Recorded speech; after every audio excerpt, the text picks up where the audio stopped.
Good morning छात्र छात्रीসকল তোমালোকৰ ভালনে আজি আমি তোমালোকৰ পৰিৱেশ পাঠ্যপুথিত থকা প্ৰাকৃতিক সম্পদ পাঠটোৰ বিষয়ে আলোচনা কৰিম এই পাঠটোৰ কিছু অংশ আমি আগৰ ভিডিঅ'টোত পঢ়িছো আজি বাকি অংশসমূহ আমি এই ভিডিঅ'টোত পঢ়িম ঠিক আছে তেন্তে আৰম্ভ কৰো আজি আমি জলজ সম্পদৰ পৰা আৰম্ভ কৰিম জলজ সম্পদ নকি চাওঁ আহা ব্ৰহ্মপুত্ৰ আৰু বৰাক অসমৰ দুখন প্ৰধান নৈ ব্ৰহ্মপুত্ৰ আৰু বৰাক অসমৰ কি প্ৰধান দুখন নৈ এই দুখন নৈ আমাৰ অসমৰ সবতকৈ ডাঙৰ নৈ এই নৈ দুখনৰ বহুতো উপনৈ আছে এই আমাৰ ব্ৰহ্মপুত্ৰ আৰু বৰাক নৈ দুখনৰ বহুতো উপনৈ আছে উপনৈ মানে কিছুমান নৈ আহি আমাৰ ব্ৰহ্মপুত্ৰ আৰু বৰাক নৈত একেবাৰে হেকত আহি পৰিছে এই নৈৰ পানীসমূহ কত আহি পৰিছে একদম ব্ৰহ্মপুত্ৰ আৰু বৰাক নৈত আহি পৰিছে সেই এই নৈবোৰক কি বুলি কোৱা হয় উপনৈ বুলি কোৱা হয় ইয়াৰ বিষয়ে আমি ইয়াৰ পিছত চাম এতিয়া চোৱা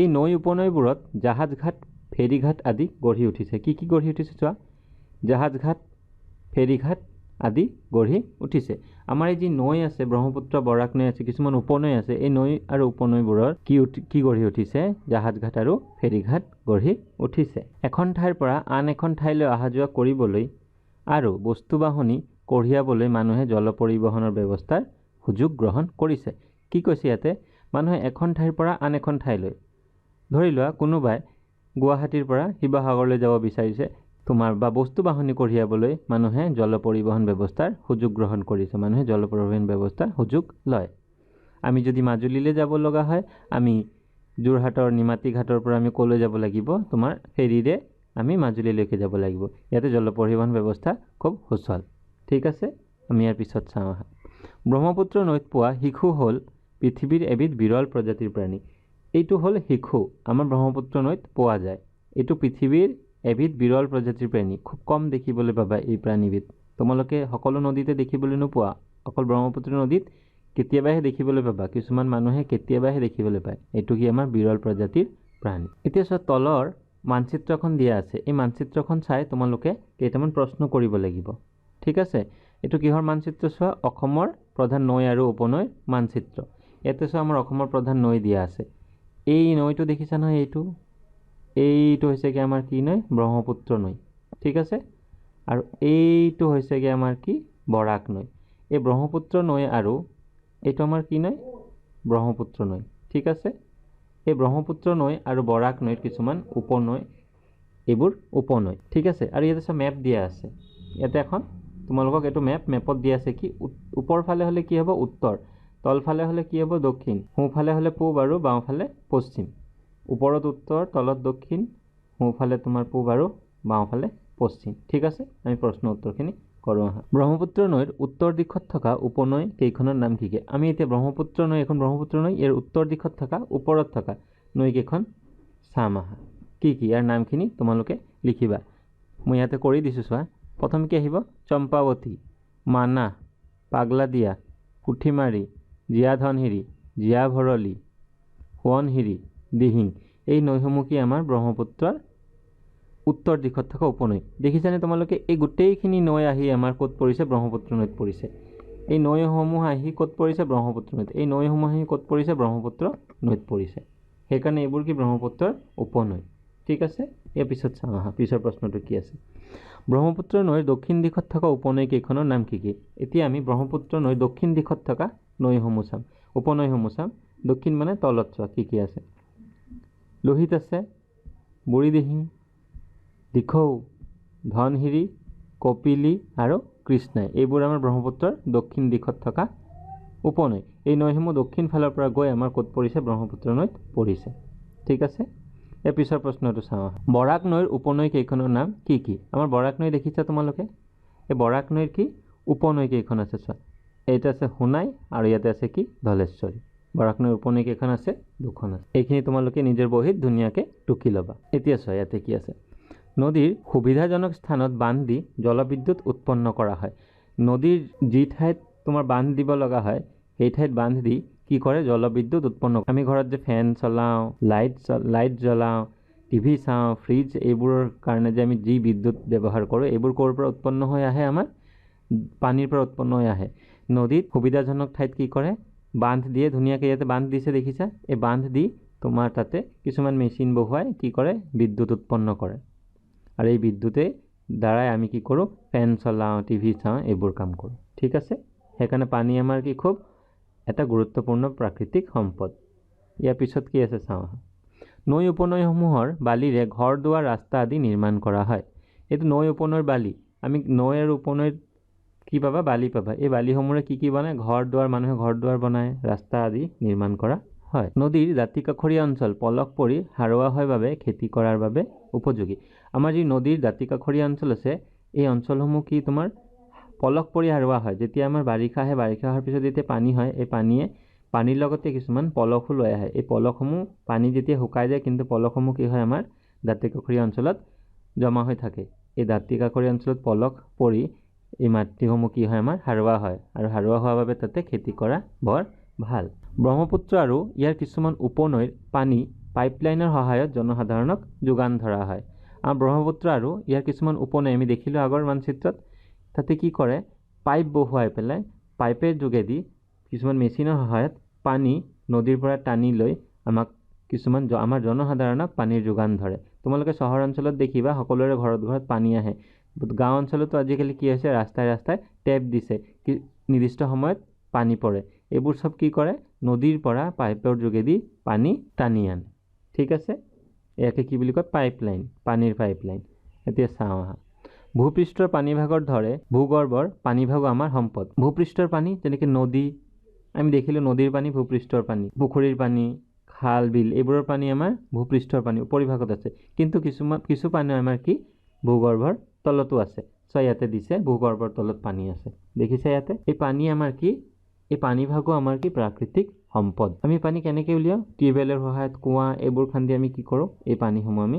উলিয়াওঁ ঘৰুৱা কাম কাজ খেতি পথাৰ উদ্যোগ আদিত ব্যৱহাৰ কৰিবলৈ আৱশ্যক হোৱা কিছু পানী ভূগৰ্ভৰ পৰা আহৰণ কৰা হয় আমাৰ ঘৰুৱা কাম কাজ আমি সদায় ক'ৰ পানী ব্যৱহাৰ কৰোঁ আমি ভূগৰ্ভৰ পানী ব্যৱহাৰ কৰোঁ সকলোৰে ঘৰত টিউবৱেল আছে আৰু কিছুমান মানুহৰ ঘৰত মটৰৰ সুবিধাও আছে তেওঁলোকে কি কৰে ক'ৰ পৰা পানী লয় আমি ভূগৰ্ভৰ পানী লওঁ আমি ভূগৰ্ভৰ পৰা পানী আমি আহৰণ কৰি লওঁ আমি কি কাম কৰোঁ ঘৰত আমি সদায় গা ধোৱা কাপোৰ ধোৱা ৰন্ধা বঢ়া কামত লাগে খেতি পথাৰত পানী দিবলৈ আমাৰ ক'ৰ পানী লাগে আমাৰ ভূগৰ্ভৰ পানী আমি ব্যৱহাৰ কৰোঁ উদ্যোগ আদিত ব্যৱহাৰ কৰিবলৈও এই ভূগৰ্ভৰ পানী খুব প্ৰয়োজন আমি এই পানী আহৰণ কৰি এই কামসমূহ কৰোঁ তোমালোকে বুজিলা ভূপৃষ্ঠৰ পানীৰ দৰে আমাৰ কি ভূগৰ্ভৰ পানীও আমাৰ প্ৰাকৃতিক সম্পদ নৈ উপনৈসমূহৰ উপৰি আমাৰ ৰাজ্যখন অসংখ্য খাল বিল পুখুৰী আদি জলাশয়েৰে ভৰা আমাৰ নৈ উপনৈতো আছেই ইয়াৰ উপৰিও আমাৰ অসম ৰাজ্যখনত অসংখ্য খাল বিল আছে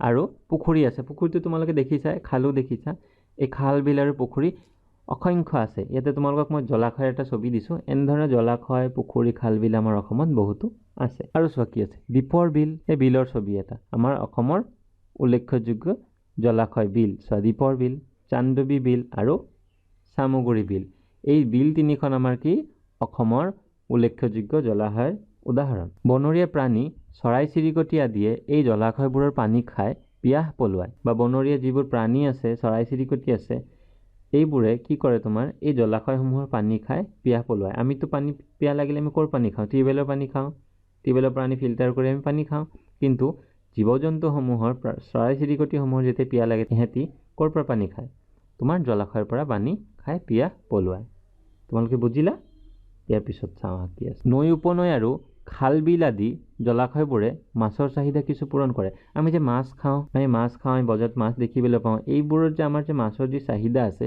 এইবোৰৰ মাছৰ চাহিদা আমাৰ নৈ উপনৈ আৰু খাল বিলে কিছু পৰিমাণে পূৰণ কৰে কিছুমান লোকে মীন পালন কৰিও জীৱিকা নিৰ্বাহ কৰে মীন পালন মানে মাছ পোহপাল দিয়ে আমি যেনেকৈ জীৱ জন্তু পোহপাল দিওঁ গৰু ছাগলী কিছুমান মানুহে মাছো পোহপাল দিয়ে ইয়াতে তোমালোকক ছবি এখন দিছোঁ ইয়াতে কি কিছুমান মানুহে মীন পালন কৰিও জীৱিকা নিৰ্বাহ কৰে তেওঁলোকে এই মাছসমূহ বিক্ৰী কৰি যি অৰ্থ পায় এই অৰ্থৰে নিজৰ পৰিয়াল পোহপাল দিয়ে নৈ উপনৈসমূহৰ কাষৰীয়া অঞ্চলত সৃষ্টি হোৱা ঘাঁহনিয়ে ওচৰ পাজৰৰ হেজাৰ বিজাৰ গৰু ম'হক খাদ্যৰ যোগান ধৰে আমাৰ যি নৈ উপনৈসমূহৰ ওচৰ দুই দাঁতিকাষৰীয়া অঞ্চলত ওচৰত যি ঘাঁহনিৰ সৃষ্টি হয় এই ঘাঁহনিয়ে ওচৰৰ অঞ্চলৰ যি গৰু ম'হ আছে এইবোৰৰ কাৰণে কি কৰে খাদ্যৰ যোগান ধৰে তাতে প্ৰচুৰ ঘাঁহ পোৱা যায় তোমালোকে ছবিত দেখিবলৈ পাইছা। ইয়াৰ পিছত চোৱা কি আছে, নৈ উপনৈৰ চৰ চাপৰি অঞ্চলবোৰত প্ৰচুৰ পৰিমাণে বিভিন্ন ধৰণৰ শাক পাচলিৰ খেতি হয়। আমি আগতেও পঢ়ি আহিছোঁ। এতিয়া চাওঁ আহা, নৈ উপনৈ আমাৰ যি চৰ চাপৰি অঞ্চল আছে তাতে পলস পৰি মাটি খুব সাৰুৱা হৈ থাকে, সেইকাৰণে খেতিৰ বাবে ভাল আৰু তাতে বিভিন্ন ধৰণৰ শাক পাচলিৰ খেতি হয়। তোমালোকে কেতিয়াবা চৰ অঞ্চলত গ'লে এই চিত্ৰসমূহ দেখিবলৈ পাবা। কৃষিজাত সম্পদ। কৃষিজাত সম্পদ মানে কি কি খেতি কৰা হয় চাওঁ আহা।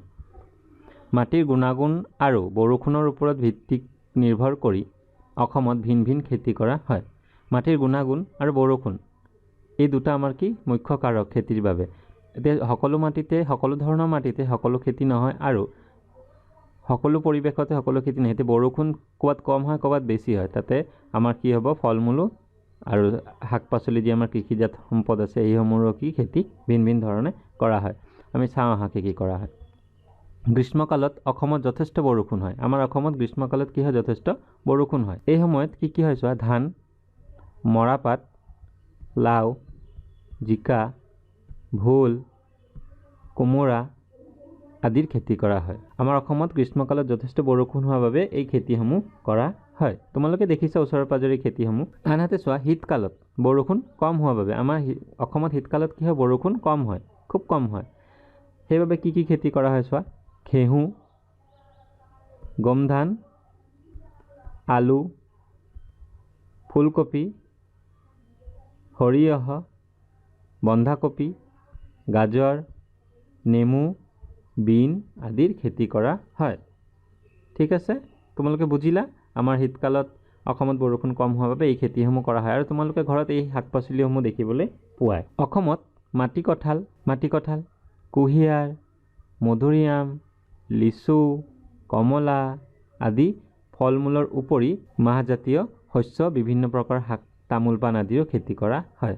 অসমত কি কি খেতি কৰা হয় চোৱা, মাটিকঁঠালৰ খেতি কৰা হয়, কুঁহিয়াৰ এইবোৰ তোমালোকে দেখিছাই, মধুৰিআম গৰম দিনত খাই চাই, লিচু গ্ৰীষ্মকালত খাই চাই, কলটো সদায় খুৱাই আৰু কমলা আমি ঠাণ্ডা দিনত খাবলৈ পাওঁ। এইসমূহ ফল মূল খেতি কৰা হয়। ইয়াৰ উপৰিও মাহজাতীয় শস্য যেনে দালি, বিভিন্ন ধৰণৰ দালি, আমাৰ মটৰ এইবোৰ, বুট এইবোৰৰ কি খেতি কৰা হয়। ইয়াৰ পিছত চোৱা আৰু বিভিন্ন ধৰণৰ শাক পাচলি আমি দেখিবলৈ পাইছোঁ, লাই শাক, পালেং শাক, লফা শাক এইবোৰ শাক পাচলি খেতি কৰা হয় আৰু লগতে তামোল পাণ আদিৰো খেতি কৰা হয়। তোমালোকে তামোল পাণ সদায় দেখিবলৈ পোৱাই, মা দেউতাহঁতে তামোল পাণ ভাত খোৱাৰ পিছত খায়েই, এইটোও আমাৰ কি খেতি কৰা হয়। এইবোৰ আমাৰ কৃষিজাত সম্পদ। চাহ অসমৰ প্ৰধান ৰোপণ খেতি। চাহ কি হৈছে আমাৰ অসমৰ প্ৰধান ৰোপণ খেতি। চাহ আমাৰ উজনি অসমত ৰোপণ কৰা হয়। বিস্তৰ মাটি এডোখৰ লৈ তাতে কি কৰা হয়, ৰোপণ কৰা হয়। ইয়াৰ উপৰি চোৱা, কফি কেতিয়াবা খাইছা নহয় তোমালোকে, কফি, ৰবৰ আদিৰ খেতিও কৰা হয়। এইবোৰ আমাৰ কি ৰোপণ খেতি। এইবোৰৰ বিৰাট ডাঙৰ ডাঙৰ ঠাই লৈ পেলাই এই খেতিসমূহ কৰা হয়। চোৱা, মৰাপাট আৰু নাৰিকলৰ আঁহ বা বাকলি আদিৰ পৰা। মৰাপাট আৰু কি নাৰিকলৰ আঁহ বা বাকলি। আমি নাৰিকল কাটিলে বাকলি পাওঁ, মৰাপাটৰ পৰা কি কিছুমান আঁহ উলিয়ায়। এইবোৰৰ পৰা মানুহে ব্যৱহাৰৰ উপযোগী বিভিন্ন ধৰণৰ বস্তু তৈয়াৰ কৰি লয়। চোৱা, যেনেকৈ বস্তা বনাইছে ইয়াতে আমি যেতিয়া বস্তা চাওঁ, বস্তা কিছুমান মানে কাৰ্পেট বনায়, ক'ৰবাত বেগ বনায়, টুপি বনায়। এইবোৰ ক'ৰ পৰা বনায়, নাৰিকলৰ আঁহ আৰু মৰাপাটৰ আঁহেৰে এইবোৰ মানুহে উপযোগী বস্তুসমূহ বনাই লয়। এতিয়া আমি খনিজ সম্পদৰ বিষয়ে পঢ়ো আহা। খনিজ সম্পদ কি কি আছে চোৱা, অসম খনিজ সম্পদত চহকী। অসমত খনিজ সম্পদ বহুত আছে। অসমত প্ৰধানকৈ কয়লা, খাৰুৱা তেল আৰু চূণশিল পোৱা যায়। অসমত এই তিনিটা খনিজ সম্পদ পোৱা যায়, প্ৰধানকৈ এই তিনিটা খনিজ সম্পদ পোৱা যায়। আমি কয়লাৰ বিষয়ে পঢ়িম এতিয়া চোৱা। কয়লা কি, কেনেদৰে সৃষ্টি হ'ল, ইয়াৰ বিষয়ে জানো আহা। বহু নিযুত বছৰ আগতে পৃথিৱীখন গছ গছনিৰে ভৰা জলাভূমি আছিল। চোৱা, ইয়াতে দিয়া আছে আমাৰ পৃথিৱীখন বহু নিযুত 10,000, 20,000, 30,000 এনেকুৱা বছৰ আগতে পৃথিৱীখন কি আছিলে, জলাভূমিৰে, গছ গছনিবোৰ জলাভূমিৰে ভৰা আছিল। চোৱা, ইয়াতে গছ গছনি আছে, গছ গছনি দেখিবলৈ পাইছা। ইয়াৰ পিছত কি হ'ল চোৱা, সেই সময়ত হোৱা প্ৰাকৃতিক দুৰ্যোগৰ ফলত এই গছ গছনিবোৰ ভূগৰ্ভৰ বহু তললৈ গৈ পোত গৈছিল। সেই সময়ত কিছুমান প্ৰাকৃতিক দুৰ্যোগ হৈছিল, ধৰ ভূমিকম্প, ধুমুহা যিয়ে হৈছিল। এইবোৰৰ ফলত কি হৈছিল, তোমাৰ এই গছ গছনিসমূহ ভূগৰ্ভৰ বহু তললৈ পোত গৈছিল, মানে মাটিৰ বহু তলত পোত গৈছিল। এই পোত যোৱা গছ গছনিবোৰৰ ওপৰত তৰপে বোকা জমা হৈ কিছুমান স্তৰৰ সৃষ্টি হৈছিল।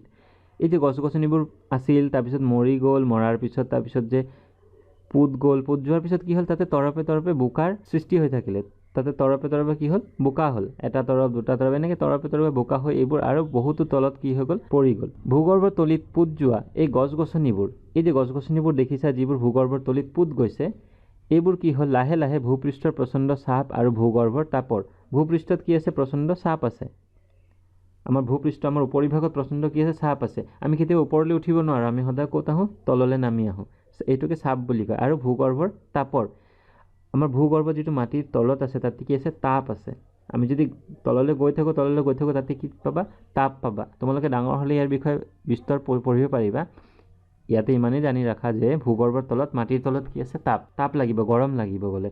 এই ভূগৰ্ভৰ তাপ আৰু চাপৰ ফলত কি হৈছে চোৱা, কয়লালৈ পৰিৱৰ্তিত হৈছিল। এই যিবোৰ গছ গছনি মৰি গ'ল, মৰি যোৱাৰ পিছত যি পুত গৈ তৰপে তৰপে বোকা হ'ল, একদম তললৈ গুচি গ'ল।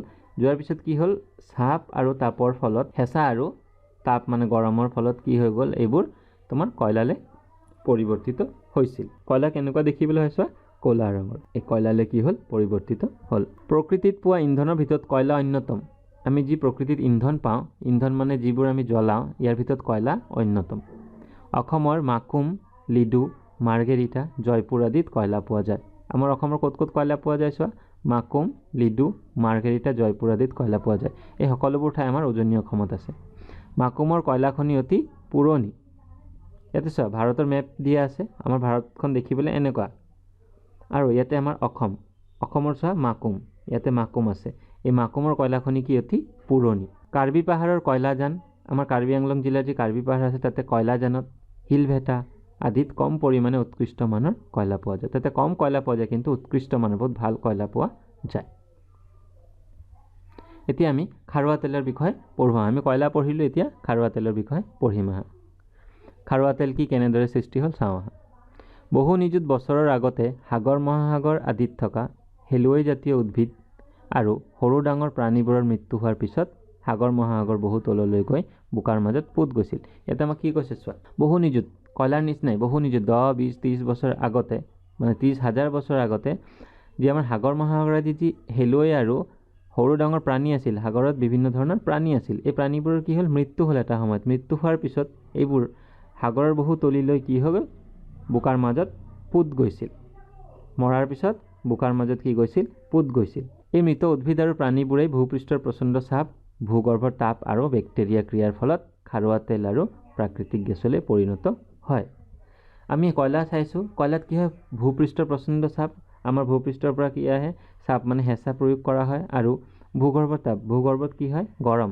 এই দুইটাই মিলি কি কৰিছে, তোমাৰ খাৰুৱা তেলৰ এই যি জীৱ জন্তু আছে, যিবোৰ মৰি গ'ল, এই মৰি যোৱা জীৱ জন্তুসকলক কিহলৈ পৰিণত কৰিলে, খাৰুৱা তেললৈ আৰু প্ৰাকৃতিক গেছলৈ পৰিণত কৰিলে। ইয়াতে আৰু বেক্টেৰিয়া বুলি আৰু এটা বস্তু আছে, আমাৰ এটা জীৱ আছে, এই জীৱৰো ক্ৰিয়া খুব গুৰুত্বপূৰ্ণ। আমি ইয়াৰ বিষয়ে তোমালোকৰ পিছৰ পাঠসমূহত পঢ়িবলৈ পাম। তেল আৰু প্ৰাকৃতিক খাৰুৱা তেল আৰু প্ৰাকৃতিক গেছ কেনেদৰে সৃষ্টি হ'ল চোৱা। যিবোৰ আমাৰ জীৱ জন্তু আছিলে, উদ্ভিদ আছিলে আমাৰ সাগৰ মহাসাগৰত, এই উদ্ভিদসমূহ মৰিলে এটা সময়ত। মৰাৰ পিছত কি হ'ল, এইসমূহ বোকাৰ মাজত পুত গ'ল। পুত যোৱাৰ পিছত কি হ'ল, প্ৰচণ্ড চাপ আৰু ভূগৰ্ভৰ তাপৰ ফলত কিহলৈ পৰিৱৰ্তন হ'ল, খাৰুৱা তেল আৰু প্ৰাকৃতিক গেছলৈ পৰিণত হ'ল। খাৰুৱা তেল জুলীয়া অৱস্থাত আৰু প্ৰাকৃতিক গেছ গেছীয় অৱস্থাত থাকে। ইয়াতে চোৱা আমাৰ ছবিত দিয়া আছে, এইবোৰ কি খাৰুৱা তেল আৰু এইবোৰ কি প্ৰাকৃতিক গেছ। এই খাৰুৱা তেল আৰু প্ৰাকৃতিক গেছ কি কি অৱস্থাত থাকে চাওঁ আহা। খাৰুৱা তেল জুলীয়া অৱস্থাত, জুলীয়া মানে তৰল, পানীৰ নিচিনা হৈ থাকে, আৰু প্ৰাকৃতিক গেছ গেছীয় অৱস্থাত থাকে। এইটো আমাৰ প্ৰাকৃতিক গেছৰ চিত্ৰ। তোমালোকে যে ঘৰত মা দেউতাই যে গেছত ৰান্ধে, এই গেছটো যে উলিয়াই আমি যে গেছ কওঁ, এইটোৱেই কি প্ৰাকৃতিক গেছ। এটা উদাহৰণ এইটো প্ৰাকৃতিক গেছৰ। এই প্ৰাকৃতিক গেছসমূহ কি অৱস্থাত থাকে, গেছীয় অৱস্থাত থাকে, আৰু আমি এইবোৰ দেখিবলৈ নাপাওঁ। আৰু যিটো খাৰুৱা তেল, এইটো কি অৱস্থাত থাকে, জুলীয়া অৱস্থাত থাকে।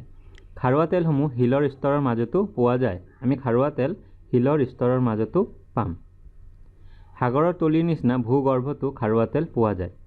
যেনেকৈ আমি সাগৰৰ তলিত খাৰুৱা তেল পাইছোঁ, ভূগৰ্ভৰ তলতো কি পাবা, খাৰুৱা তেল পাবা।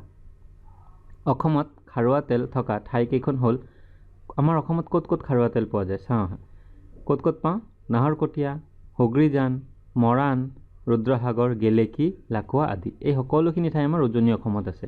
আমি নাহৰকটীয়া, হুগ্ৰীজান, মৰাণ, ৰুদ্ৰসাগৰ, গেলেকী, লাকুৱা আদি ঠাইত কি পাওঁ? খাৰুৱা তেল পাওঁ। 1889 চনত ইংৰাজসকলে প্ৰথমতে ডিগবৈত খাৰুৱা তেলৰ সন্ধান পায়। আমাৰ ভাৰতবৰ্ষত আগতে প্ৰথমতে ক'ত পাইছিলে খাৰুৱা তেলৰ সন্ধান? ডিগবৈত। আমাৰ উজনি অসমৰ ডিগবৈত ইংৰাজসকলে 1890 চনত খাৰুৱা তেলৰ সন্ধান পায়। ভূগৰ্ভৰ পৰা আহৰণ কৰা খাৰুৱা তেলসমূহ শোধনাগাৰত শোধন কৰি লৈহে ব্যৱহাৰ কৰিব পাৰি। আমি যে এই ভূগৰ্ভৰ পৰা যি খাৰুৱা তেলসমূহ আহৰণ কৰোঁ, আহৰণ কৰাৰ পিছত আমি ব্যৱহাৰ কৰিব নোৱাৰোঁ। এইবোৰ আমি ক'ত লৈ যাব লাগিব? শোধনাগাৰত। শোধনাগাৰত লৈ গৈ শোধন কৰি তাৰপিছতহে আমি ব্যৱহাৰ কৰিব পাৰিম। শোধনাগাৰত যে তেলসমূহ যে শোধন কৰোঁ, ইয়াৰ পিছত আমি কি কি বস্তু পাওঁ চাওঁ আহা। পেট্ৰল পাওঁ, ডিজেল, কেৰাচিন, নেফটেলিন, মম আদি পৃথক কৰা হয়। এইবোৰৰ পৰা আমাৰ যি খাৰুৱা তেল আছে ইয়াৰ পৰা এই বস্তুসমূহ পৃথক পৃথকে আমাক বনাই দিয়া হয়। কি কি বনাইছা? পেট্ৰল, ডিজেল, কেৰাচিন, তোমালোকে দেখিছা এইবোৰ। নেফটেলিন দেখিছা, কাপোৰত দিয়ে, ধুনীয়া গোন্ধ ওলায়। মমটো দেখিছাই, এইবোৰ কি কৰা হয়? বনোৱা হয়। অসমৰ ডিগবৈ, নুনমাটি, বঙাইগাঁও আৰু নুমলীগড়ত তেল শোধনাগাৰ আছে। আমাৰ যে তেল শোধনাগাৰ দেখিছে ইয়াতে ছবিত তোমালোকে, এইটো ডিগবৈ তেল শোধনাগাৰ। এনেকুৱা শোধনাগাৰ তোমালোকে আৰু ক'ত ক'ত দেখিবলৈ পাবা? ডিগবৈতটো আছেই, তাৰপিছত নুনমাটিত দেখিবলৈ পাবা, বঙাইগাঁও আৰু নুমলীগড়ত এই শোধনাগাৰ দেখিবলৈ পাবা। খাৰুৱা তেল আৰু প্ৰাকৃতিক গেছৰ ওপৰত ভিত্তি কৰি অসমত কিছুসংখ্যক উদ্যোগ গঢ়ি উঠিছে। এই খাৰুৱা তেল আৰু প্ৰাকৃতিক গেছৰ ওপৰত ভিত্তি কৰি কিছুমান উদ্যোগ উঠিছে, কিছুমান ফেক্টৰী আমাৰ ইয়াতে হৈছে। খাৰুৱা তেল আহৰণৰ ফলত ক্ৰমান্বয়ে ভূগৰ্ভত মজুত থকা খাৰুৱা তেল শেষ হৈ আহিছে। সেয়েহে ইয়াৰ মিতব্যয়ী ব্যৱহাৰৰ অতি প্ৰয়োজন। ইয়াতে আমাক কি কৈছে চোৱা, আমি যে ভূগৰ্ভৰ পৰা এই খাৰুৱা তেলসমূহ যে আহৰণ কৰি আছোঁ, পেট্ৰল, ডিজেল, আমি কেৰচিন পাই আছোঁ, মমবাতি, তাৰপিছত তোমাৰ নেফটেলিন যে আমি এইবোৰ যে ব্যৱহাৰ কৰি আছোঁ, আমি এইবোৰ ক'ৰ পৰা কৰি আছোঁ? ভূগৰ্ভৰ পৰা তেল আহৰণ কৰি। এই যে আমি তেল যে আহৰণ কৰি আছোঁ, এইবোৰ কি হ'ব? এটা সময়ত শেষ হৈ যাব আৰু শেষ হৈ আহিছে। সেয়েহে ইয়াৰ মিতব্যয়ী ব্যৱহাৰ অতি প্ৰয়োজন। মিতব্যয়ী মানে খুব সাৱধানেৰে ব্যৱহাৰ কৰিব লাগে। কয়লা আৰু খাৰুৱা তেলক ইন্ধন হিচাপে ব্যৱহাৰ কৰা হয়। আমি কয়লা আৰু খাৰুৱা তেল আমি কি কেৰাচিন ইন্ধন হিচাপে ব্যৱহাৰ কৰোঁ, আমি জুই জ্বলাওঁতে লাগে। পেট্ৰলো ইন্ধন হিচাপে ব্যৱহাৰ কৰোঁ আৰু কয়লা ইন্ধন হিচাপে ব্যৱহাৰ কৰা হয়। গছ গছনি আৰু প্ৰাণীৰ দেহৰ অৱশিষ্টৰ পৰা উৎপন্ন হোৱা বাবে ইহঁতক জীৱাশ্ম ইন্ধন বোলে। আমি দেখিছোঁ কয়লা আৰু খাৰুৱা তেল কেনেদৰে সৃষ্টি হৈছে? গছ গছনি আৰু প্ৰাণীৰ দেহৰ অৱশিষ্টৰ পৰা। যেতিয়া এইবোৰ মৰি গৈছিল তাৰপিছত কয়লা আৰু খাৰুৱা তেলৰ সৃষ্টি হৈছিল। সেইকাৰণে এইবোৰক জীৱাশ্ম ইন্ধন, জীৱাশ্ম মানে জীৱৰ যি অৱশিষ্ট আছিলে সেই অৱশিষ্টৰ পৰা হোৱাৰ কাৰণে কি বুলি কয়? জীৱাশ্ম ইন্ধন বোলে। এতিয়া আমি আমাৰ আৰু এটা খনিজ সম্পদ চূণশিলৰ বিষয়ে পঢ়ো আহা। চূণশিল অসমৰ আন এবিধ খনিজ সম্পদ। ডিমা হাছাও জিলাৰ উমৰাংচু আৰু কাৰ্বি আংলং জিলাৰ কয়লাজান আৰু দিলাই পাহাৰত চূণশিল পোৱা যায়। আমি অসমত ক'ত ক'ত চূণশিল পাম? ডিমা হাছাও জিলাৰ উমৰাংচু পাবা আৰু কাৰ্বি আংলং জিলাৰ কয়লাজানত তোমালোকে কয়লাজান আৰু দিলাই পাহাৰত কি দেখিবলৈ পাবা? চূণশিল পোৱা যায়। বিলাতী মাটি প্ৰস্তুত কৰিবলৈ চূণশিল ব্যৱহাৰ কৰা হয়। বিলাতী মাটি মানে চিমেণ্ট প্ৰস্তুত কৰিবলৈ কি ব্যৱহাৰ কৰা হয়? চূণশিল ব্যৱহাৰ কৰা হয়। তোমালোকেতো চিমেণ্ট দেখিছা, ঘৰ বনাওঁতে চিমেণ্ট লাগে। এই চিমেণ্ট ক'ৰ পৰা প্ৰস্তুত কৰা হয়? চূণশিলৰ পৰা চূণশিল ব্যৱহাৰ কৰি প্ৰস্তুত কৰা হয়। চূণশিলৰ পৰা চোৱা চক পেঞ্চিল, দাঁত ঘঁহা দ্ৰব্য, ৰং আদি প্ৰস্তুত কৰা হয়। আমি যে চূণশিল আমাৰ যে প্ৰাকৃতিক খনিজ সম্পদ, এই খনিজ সম্পদৰ পৰা আমি কি কি পাওঁ? চক পেঞ্চিল পাওঁ। তোমালোকে চক পেঞ্চিল স্কুলত দেখিবলৈ পোৱাই। ইয়াৰ পিছত দাঁত ঘঁহা দ্ৰব্য পাবা, সদায় ৰাতিপুৱা শুই উঠি দাঁত ঘঁহিব লাগে। ৰং, ঘৰত ৰং থাকেই। এইবোৰ ক'ৰ পৰা আমি প্ৰস্তুত কৰোঁ? চূণশিলৰ পৰা প্ৰস্তুত কৰোঁ। ইয়াতে চোৱা এখন অসমৰ মেপ দিয়া আছে। এইখন অসমৰ আমাৰ খনিজ সম্পদৰ মেপ। আমি এতিয়া চাম আমাৰ অসমত খনিজ সম্পদসমূহ ক'ত ক'ত পোৱা যায়। ইয়াতে সৰুকৈ দিছে, সেইকাৰণে তোমালোকে ভালদৰে মনোযোগেৰে চাবা। আমি প্ৰথমতে চাওঁ কয়লা ক'ত ক'ত পোৱা যায়। ইয়াতে চোৱা কয়লা, এই কয়লা পোৱা ঠাই এইখিনি কি কি হ'ব? মাকুম, লিডু, মাৰ্ঘেৰিটা আৰু জয়পুৰ। এইখিনি ঠাইতে আমাৰ এই চাৰিটা ঠাই আগুৰি আছে। আৰু চোৱা ইয়াতে কি আছে? ডিফু। আমি পাইছোঁ নহয় কাৰ্বি পাহাৰৰ কয়লাজান আৰু শিলভেটাত কি পোৱা যায়? কয়লা পোৱা যায়। এইখিনি ঠাই আমাৰ কয়লাজান আৰু শিলভেটা আছে। ইয়াৰ পিছত চোৱা ইয়াতে কি আছে? শিৱসাগৰ। এইখিনি হৈছে আমাৰ খাৰুৱা তেল পোৱা ঠাই, শিৱসাগৰ। আৰু ইয়াতে শিৱসাগৰ, এইখিনি শিৱসাগৰ জিলাৰে যিখিনি ঠাই আছে তাতে তোমালোকক দেখুৱাইছে। ইয়াতে কি কি আছে চোৱা? নাহৰকটীয়া, হুগ্ৰীজান, মৰাণ, ৰুদ্ৰসাগৰ, গেলেকী, লাকুৱা। এইবোৰ ঠাইত কি পোৱা যায়? খাৰুৱা তেল পোৱা যায়। এই সকলোখিনি আমাৰ উজনি অসমতে আছে। ইয়াৰ পিছত চাওঁ আহা, ইয়াতে আমাৰ কি আছে? তোমালোকৰ চূণশিল ক'ত ক'ত পোৱা যায়? ডিমা হাছাও জিলাৰ উমৰাংচু। এইটো কি? ডিমা হাছাও জিলাৰ উমৰাংচু। আৰু এইটো আমাৰ কাৰ্বি আংলং জিলাৰ কয়লাজান আৰু ডিলাই পাহাৰ। এই দুটা ঠাইত আমাৰ কি পোৱা যায়? চূণশিল পোৱা যায়। এইটো চোৱা, ইয়াতে কি আছে? আমাৰ বোকাজান। এই বোকাজানত আমি কি পাওঁ? বিলাতী মাটিৰ কাৰখানা, মানে চিমেণ্ট। ইয়াতে কি পোৱা যায়? চিমেণ্ট পোৱা যায়। ঠিক আছে, তোমালোকে বুজিলা? ভালদৰে মেপখন চাবা। এতিয়া কেইটামান প্ৰশ্ন দিয়া আছে তলত, কৰোঁ আহা। অসমৰ কোন কোন ঠাইত খাৰুৱা তেল পোৱা যায়? অসমৰ কোন কোন ঠাইত কয়লাৰ খনি আছে আৰু অসমৰ কোন কোন জিলাত চূণশিল পোৱা যায়? আমি পঢ়ি আহিছোঁ, এতিয়াই মেপত চাইছোঁ, আমি এতিয়া ইয়াৰ উত্তৰসমূহ কৰিম।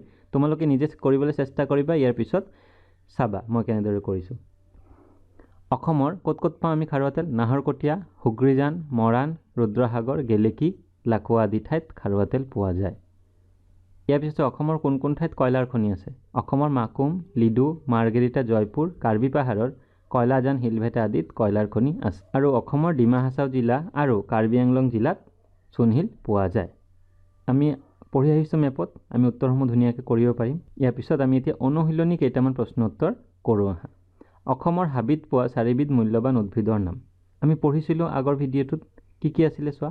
অসমৰ হাবিত পোৱা 4বিধ মূল্যৱান উদ্ভিদৰ নাম হ'ল শাল, চেগুন, গমাৰি আৰু শিশু। তোমালোকে উত্তৰসমূহ এনেদৰে ধুনীয়াকৈ লিখিবা। ইয়াৰ পিছৰ প্ৰশ্নটো কি আছে চোৱা। বাৰিষা কালত খেতি কৰা 4বিধ পাচলিৰ নাম।